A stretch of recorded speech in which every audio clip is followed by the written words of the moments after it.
Talk TV. I'm Paula Wilson. And I'm Donna Fournier, and we're here at the Palace of Auburn Hills to celebrate the 9th annual Pet-A-Palooza. That's right. With over 25 shelters here, we can go and find a pet of our own. Let's go check it out.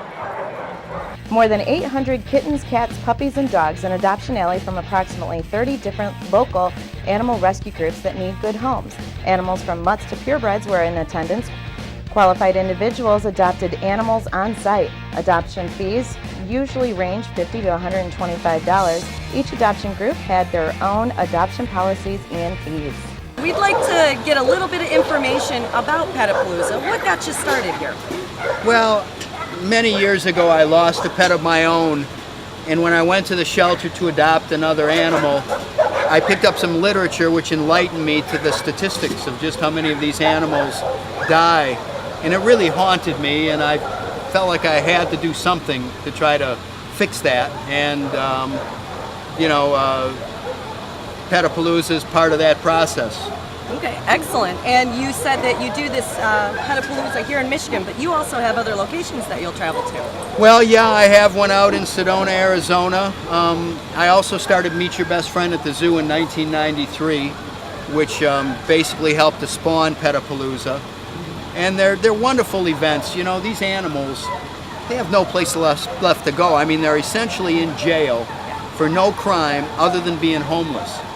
And it's our fault they're homeless because we don't spay and neuter our pets and we aren't responsible.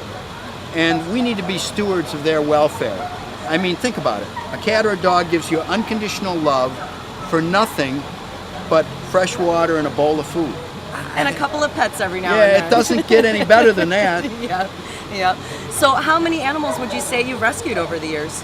I've sent home over 30,000 since I've been doing these events. Wonderful, yeah. Wonderful. So what are some of the things that people can expect to see at a Pet-A-Palooza event? Well, they can expect to see hundreds of homeless animals. All the animals are vet checked, they have their shots. Each group has their own adoption policies, but they're all very open. It's just important to open your hearts, have an open heart and an open mind. Don't come in just looking for one particular type of animal. I mean, look at them all, because they all need your help. And know that when you adopt an animal at an event like Pet-A-Palooza, not only are you very possibly saving its life, but you're also saving the life of another animal because you're creating more cage space. Because time is, for an animal in a shelter, time is their enemy. Yes. Yep. And so it's really a 2-for-1. Yes, yep, absolutely. So it's a family event. You've made this free for families to come and check out all the different animals, and you've also provided entertainment for them. Yes. What types of entertainment do you guys do? Well, over the years we've had the Doc Dogs, we've had the Rock and Roll Canines who are here this weekend. It's a family-friendly, anybody-friendly event. We just want people to become enlightened to the statistics of every year in the United States we kill 3 to 4 million healthy puppies, kittens, cats, and dogs. Now, we call them man's best friend, and it sounds to me like it's pretty dangerous being man's best friend. I mean, if you want to quantify that, last year in the state of Michigan, we put down 118 healthy, for the large part, healthy puppies, kittens, cats, and dogs due to overpopulation. Now, think about Comerica Park. You could fill every single seat in Comerica Park 3 times with an animal that was put down. Wow. That's terrible. Wow. And we need to do better. We need to be responsible. We need to spay and neuter our pets. That's the only real solution. I mean, an event like this is wonderful and it makes us feel good, but I want to be put out of business. And the only way I'm going to be put out of business is if people spay and neuter their pets. Right. Now, you also work for the animal in other ways, not just creating a place to bring a family looking for a pet, but you're also working to change the way that we deal with some of the pet overpopulation. And one of the things that you've been working on has been in the Michigan legislation. Can you tell us a little bit about that? Yes. There is legislation in Lansing right now. My memory fails me on the exact bill numbers, but there's legislation right now in Lansing. It came out of the Agricultural Committee, which is huge, and now it's going to an open vote. It would surprise a lot of you folks, I'm sure, that are out there viewing this, that we still use poison gas in the state of Michigan to kill homeless pets.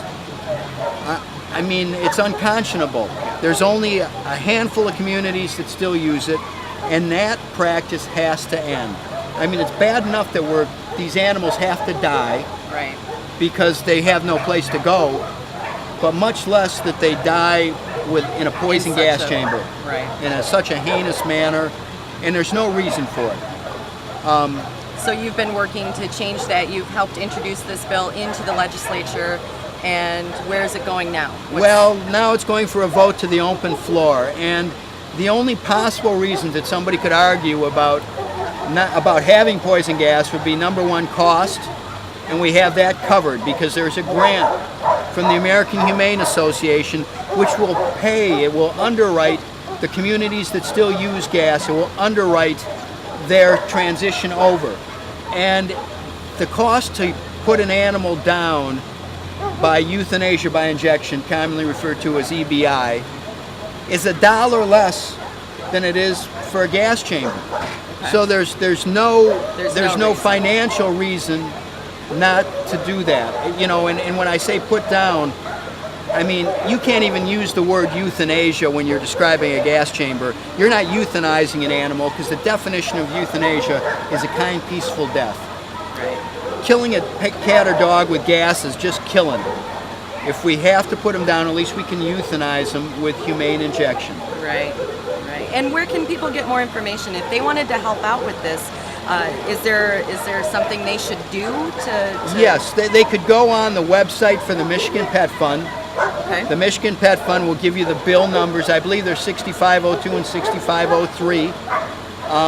And you need to call, email, and write letters to your local state legislators. These folks respond to what their constituents want. So you need to go after the source and promote this at a grassroots level with your own legislator. Tell them to end the use of poison gas. I mean, there's 90 counties in the state of Michigan and only 9 of them, less than 10%, still use poison gas. So eliminate it altogether. There's no reason for it. Absolutely. Well, this has been great. Thank you very much, Joe, for taking the time to Thanks. talk with us today. Thank you. And also, great work. This is just a wonderful event, and what you've been doing for the animals, that is absolutely incredible. Keep up the good work. Just open your hearts and homes, and if you're going to get a pet, regardless if it's Pet-A-Palooza or not, get a rescue animal. Go to your local shelter, go to your local rescue group, find your new best friend and save a life at the same time. Excellent. Thank you again, Joe. My pleasure.